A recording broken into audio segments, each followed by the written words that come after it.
Welcome. This is the Ritchie Roundup. I am America's coolest conservative, T.J. Ritchie. I don't know when you're listening to this, but it's Friday night, baby. I'm ready to get through with this so I can take a little bit of a break. I work too many damn jobs. I look good, though. There's no doubt about that. I do be looking good. Handsomest radio personality, podcaster in the entire world. Everybody says it. All right, sorry, I'm having to search through to get what we call in the business the sound bite that I'm using for tonight. I've actually been looking forward to this because this is not something that I just didn't have time to get to on the show. This is one of those that I said, I'm saving that. I'm doing it on the Ritchie Roundup because it's special. I'm going to do it. All right. So last night on my radio show, I continued my series of featuring the most prominent race pimps in U.S. America in 2026. The first night I did it, I featured a rat named Mark Lamont Hill. He's been around for a long time, and he has made a lot of money. He has become rich. Race hustling and making black people think that he's on their side when all he wants to do is just keep black people down, because he doesn't tell black people to leave the Democrat Party. If he really cared about the plight of the black man, he would say, get out of that racist Democrat Party, because the Democrats have done nothing over history but be bad for black people. But since he doesn't, then that means that he's not genuine and he doesn't really care about black people. He only tries to use them like the Democrat Party does to, this is all my opinion, and my opinion's usually right. Any fool can see what I'm seeing. He's just, like I said, he's a little rat. Well, then last night I did a whole big feature on Dr. Umar Johnson. And Dr. Umar Johnson's birth name was Jermaine Shoemake. And he is a real doctor. He's got a degree in psychology. So calling him doctor is appropriate. But he is he plays this character. It's almost like he's playing this character, like a WWE character where he's just always angry black man. He's a Pan-Africanist, he calls himself, where anybody of African descent of anywhere, that's all he cares about is just keeping the race pure and, all this stuff. And no matter what anybody says, he can find some way to bring it back to racism and slavery. And he does a really good job of it. And I say that he acts more like an outlet version, or what the kids would call a Temu version of Jim Jones, the cult leader. I think he seems like he would be the type that would love to lead a cult, and he approaches things in what I see is that he approaches things in that way, the way he tells people that ask him questions and all. And then when he's on videos and everything, he'll say, what I need for you to blah, blah, blah, blah, blah. And I need for no black people to be, mixing race with white people. And, always plays the part of this angry, like he never can let that go. He's always true to character. Well, he called Shane Gillis a buffoon or something like that, comedian Shane Gillis. And you don't want to pick a battle of words with Shane Gillis. And whether he's your favorite comedian or not, he can just roast you in a heartbeat. Shane Gillis is sharp. So, of course, he did what he should have done. And he came out and he mocked Dr. Umar in a fantastic way. He didn't get mad. He didn't, he just laughed. He said, he's funny. He's a funny guy. He's funny. I know he's trying to be funny. He just mocked him. And so Dr. Umar responded to Shane Gillis mocking him. And in this clip, he plays the small snippet of Shane Gillis, and then he responds in his angry, dashiki wearing, like, I'm mad black man, the part that he's playing in the WWE scenario, in my opinion.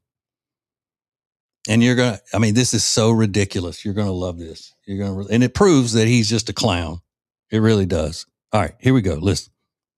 Was thinking about purchasing his school and naming it the Robert E. Lee School for Whites Only. I don't think people. Okay, so Dr. Umar has been talking about opening this school for black boys for years, the way I understand it. And it hasn't, it hit snags. Some people said that he was only going to use black contractors and stuff to do it. And then it never got done. And then he ended up having to use white contractors to build it. And it's not even open yet and all that. So Shane Gillis was talking about that and saying that he's going to buy it and give it call it Robert E. Lee something else. So that's where it picks up. Here we go. Was thinking about purchasing his school and naming it the Robert E. Lee School for Whites Only. I don't think people really understand the history of comedy in America. The minstrel show, which is the original form of comedy, was created to justify the dehumanization of African people. You cannot separate comedy from racism. American comedy was born in racism. Exactly. In fact, it was the minstrel show that helped America rebound from the economic crisis of the 1830s. So white men who couldn't find work would paint their faces black and mimic black people in the most derogatory and disrespectful way in order to feed their family. And the minstrel show became so popular that at one time in America's history, it was the most sought after form of entertainment by most Americans. So there is no separating comedy from racism. They were literally hosting a minstrel show. And the only thing that was missing from that minstrel show was blackface. Exactly. That's what Shane Gillis and that other comedian were doing. Now, I would like to ask Dr. Umar, when you going to get off your menstrual cycle? Because you sound like you on your menstrual cycle all the time. Always playing the part of Mr. Angry Man. So are you saying that all comedy is racist because of the way it started in the minstrel shows as you're on your menstrual cycle? Does that mean Richard Pryor's comedy was all racist? Does that mean every black comedian is performing the white man's racist comedy? Let's hear it again, because there's so much in that. So what he does is here, this is the tactic that he's using, and he thinks he's so smart, when actually he's stupid. For all that education and everything, he's an idiot. Two white guys can't make a joke at his expense without his going and giving a history lesson. You can tell he's reading it. You can tell he's reading his little message here. He gives a history lesson on blackface and the minstrel show, and saying that that's the same as two white comedians making a joke at his expense. That's all he's saying. And that's a stretch. But again, it fits the character that he plays. I would be willing to bet when the cameras are not on him and he's at home and he's in private, that he's not this guy. Nobody could be this guy in real life. Nobody could actually be this ridiculous.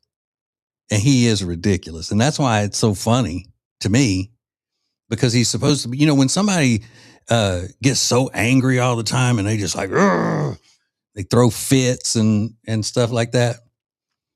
My dearly departed friend Ace, when it was the Ace and TJ show, he had a bad temper. He had that red-haired temper, everybody said. And he would get so mad at himself if he was screwing up something. He would go, and he just couldn't. And we would all just start laughing because it was funny. That's the way it is with this dude. He pretends to be so angry all the time that he's just hilarious.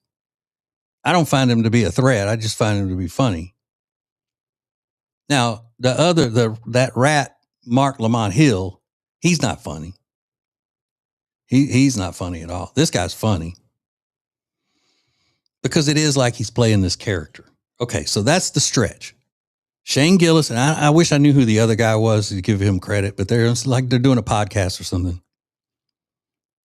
Dr. Umar insults him because of it. All went back to the Kevin Hart roast, and some of the white comedians did some jokes that were considered, oh, you can't do that. You make a joke about George Floyd, so you're a racist or whatever.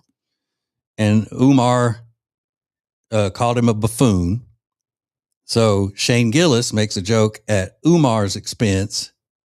And now he's a minstrel show. Umar gives a history lesson. And everybody's supposed to just sit and go, oh,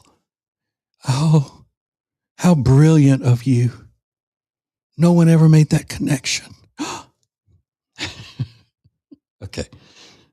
Listen again with that perspective from the beginning. All right, here we go.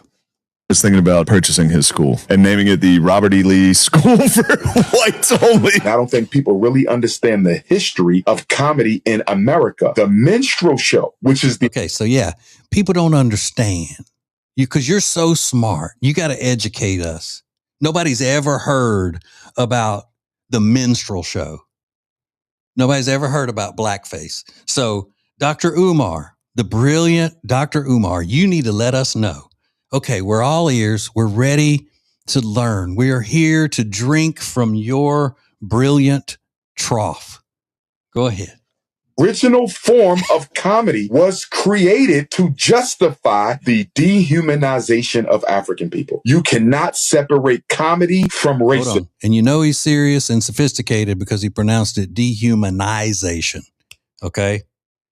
That means this is an educated man. He's really giving emphasis to it here.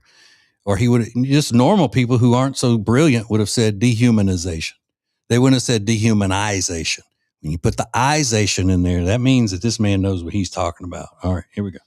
American comedy was born in racism. Oh. In fact, it was the minstrel show that helped America rebound from the economic crisis of the 1830s. So white men who couldn't find work would paint their faces black and mimic black people. All right, so now you know he's reading, right? He's reading this. So when he gets to that point, he slows down because I think what he's doing is he's catching up because he doesn't want to stumble in reading. So he goes into that preacher cadence there. And as a professional broadcaster, and I have to record commercials and stuff all the time, I know this technique. When you're recording, you're reading something and you don't want it to sound like you're reading it. You go into a different cadence if you feel like, okay, I'm about to stumble on something. So let me change the pace of what I'm saying so I don't have to go back and do a retake on it. So let me back it up a little bit here. And, come on. And let's see. You can hear that when he goes, hey, black. Okay. Now go. Comedy from racism. American comedy was born in racism. In fact, it was the minstrel show that helped America rebound from the economic crisis of the 1830s. So white men who couldn't find work would paint their faces black and mimic black people in the most derogatory and disrespectful way in order to feed their family. And the minstrel show became so popular that at one time in America's history, it was the most sought after form of entertainment by most Americans. So there is no separating comedy from racism. They were literally hosting a minstrel show. And the only thing that was missing from that minstrel show was blackface. Okay. No, you know that's not true. You know that you just can't take a joke because they roasted you.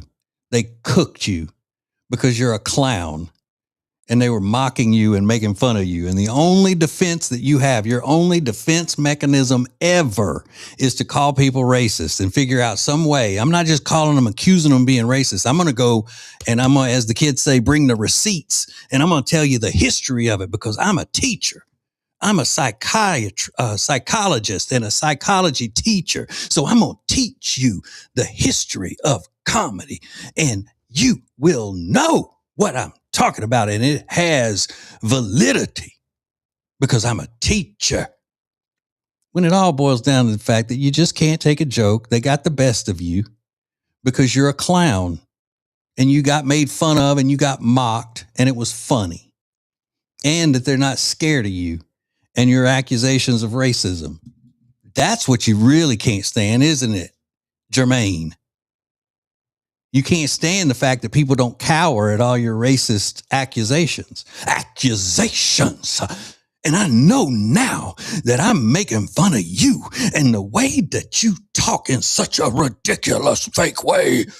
Now I'm performing in blackface, right? If you were to ever see this, that's what you'd accuse me of doing, right? When all I'm doing is making fun of you because you're not a serious person. I don't care what color you are.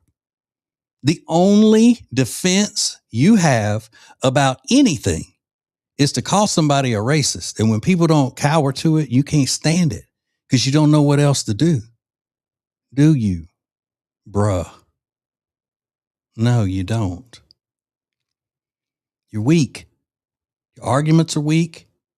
All you can do is point the finger at racism, and that's it. And when people don't pay attention to it, then you got to try to step it up a little bit. Bring the history lesson. Oh, they weren't wearing blackface, but they might as well have been wearing blackface. Why? Because they had the gall to make a joke at the expense of Dr. Umar Johnson, the brilliant Dr. Umar Johnson. I don't think so, Big Daddy. Try again. Try again. Oh, I'm going to keep featuring Dr. Umar.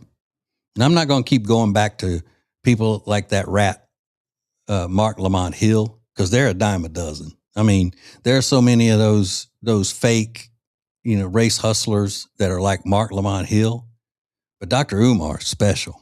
Dr. Umar's hilarious. Dr. Umar's ridiculous. I am going to feature things of Dr. Umar all the time. And again, not because I think he's dangerous or he's effective, but because I think he's ridiculous. And he needs to be made fun of. He needs to be mocked. He just does. All right, that's it for tonight. I am going to go enjoy my weekend, and I hope you do the same. Have a good evening. Have a pleasant tomorrow, and whatever day comes after tomorrow, whenever you're listening to this. Talk to you later. Bye.